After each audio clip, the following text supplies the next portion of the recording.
सिंह यहीं से प्रणाम करता है आप सब लोगों के। और आज बड़ी खुशी का दिन बाकी सन्नी का बहन हमार बहन पायल बाबू को मेहंदी रसम बा।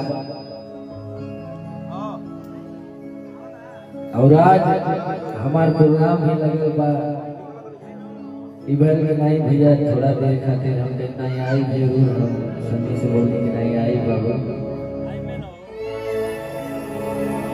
सन्नी के जितना तारीफ करी कम बार अपने मेहनत से अपने लगन से आज बलिया का नाम पूरे यूट्यूब का नाम रोशन करता है।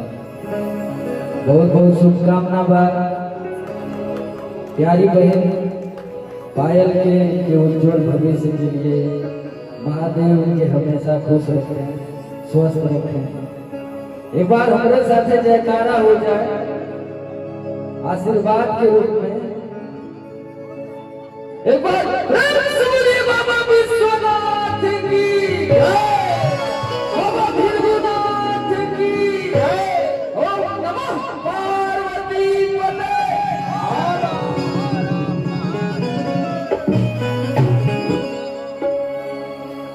एगो गीत हम आप लोगों के सुना देता है कि समय का बड़ा अभाव है। कभी हम आए भी आराम से फिर बहुत सारा गीत संगीत हुई। एगो गाना हम कहले रहे अपने बियाह से पहले जहिया हमार हल्दी रहे वही दिन हमार गाना रिलीज भल रहा। अभी हम ना जान पानी कि वो गाना इतना फेमस है।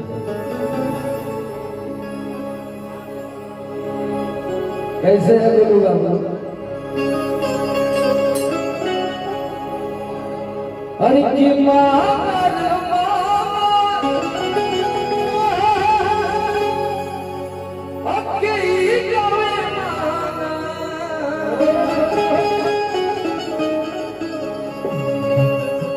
गीत गाँव में गवाला हमके लगा था कि सभी गाँव थे माई बहन चाचा जी भी जाना थे पुरानिया लोग। अरे की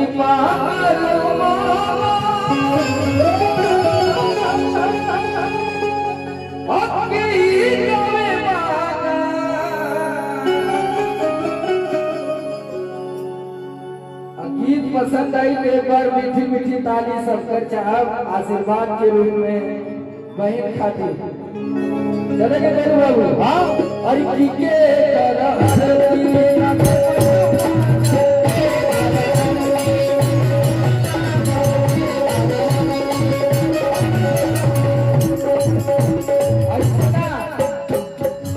जितना लोग गाड़ी हो गए हाथ देना थोड़ा हाथ उठा के हमारे साथ ताली बजा के गावे के बाद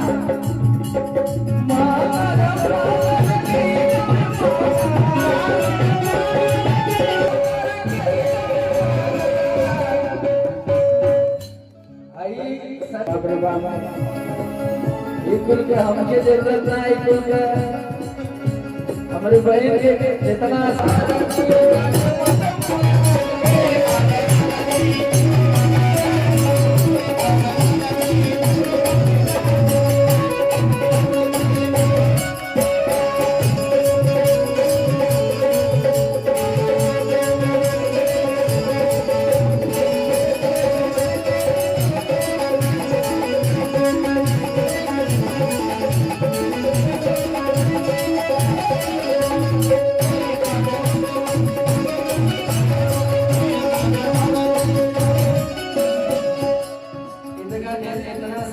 आशीर्वाद कर सकता लेकिन मेहरारू गीत जाने नहीं इत मतलब पूछे था कि इकुल क्या होला तो बताओ तारी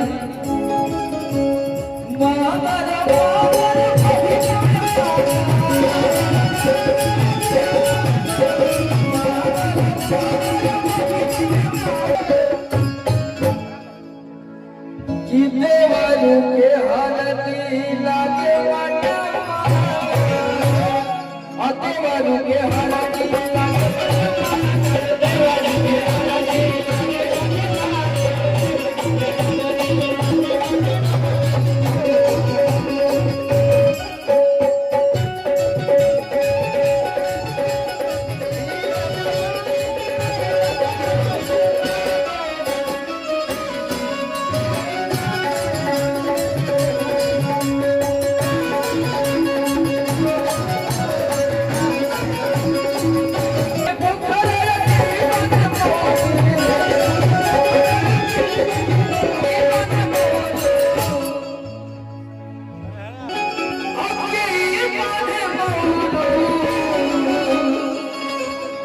देखो मामा भी आ गए, मामा के भी लाइन है मैं अके करे बुला दे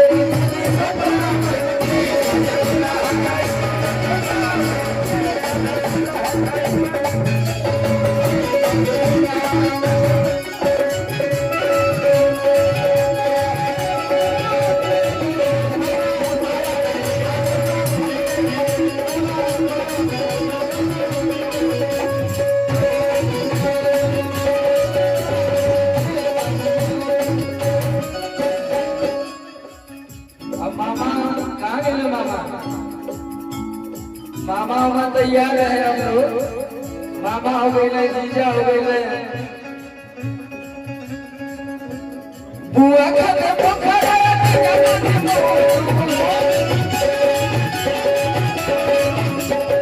ये लोगों ने काम का इनमें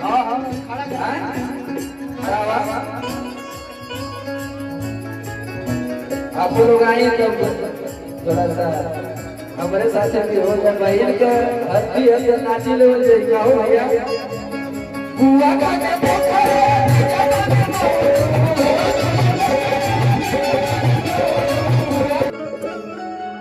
अब मामा दिखाए अभी एंट्री मामा का घर रखा हुआ हां क्या नाम है अच्छा लड्डू लड्डू की बुआ खाने पोखरा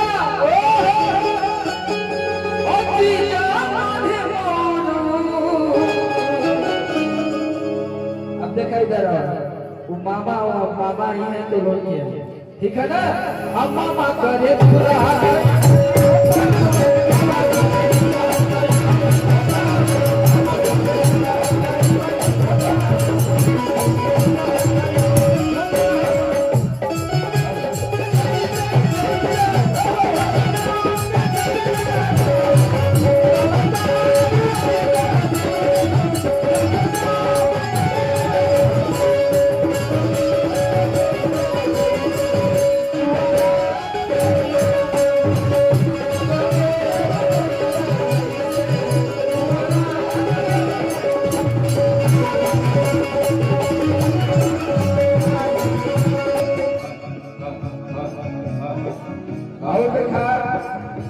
गाना में एक से बढ़कर एक लाइन है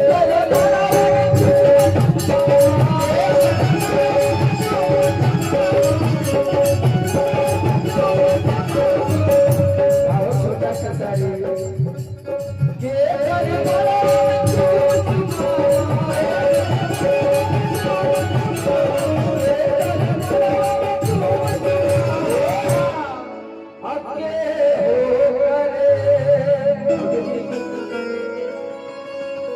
पिताजी को भी बहुत सारा आशीर्वाद देखा हम धन्य हो गए आज अपना घर में आके हमारे प्यारा भाई सन्नी जिस परिचय के मोहताज ना बना आज